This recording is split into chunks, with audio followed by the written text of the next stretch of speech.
je pense que ça doit passer par le renforcement. S'il se blesse, c'est-à-dire que quelque part il y a une relation de contrainte par rapport à l'entraînement qu'il met, l'intensité qu'il peut mettre dans ses entraînements, les volumes qu'il veut faire, qui ne sont pas en adéquation avec sa capacité de son corps à encaisser ça. Donc il va falloir qu'il bosse le renforcement, donc renforcement musculaire en kiné, travailler voilà sur tout ce qui est les muscles stabilisateurs, voilà, je le connais pas, je l'ai pas vu pour savoir exactement quelles sont ses pathologies, mais effectivement, il faut faire du renforcement quand on est un coureur relativement léger.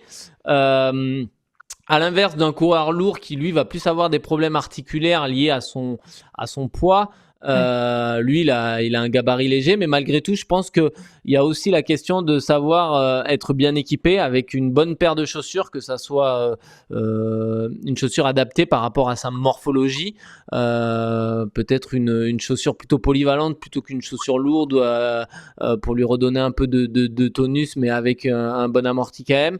Voilà, c'est à lui de voir avec plutôt quelqu'un du corps médical et son entraîneur pour voir exactement quelles sont ses faiblesses et ce qu'il doit bosser pour ne plus se blesser.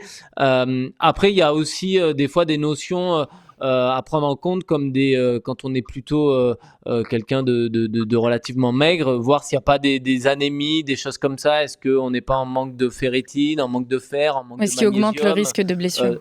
voilà, qui augmente le risque de blessure, de fracture de fatigue notamment chez les gens qui sont relativement maigres, ouais.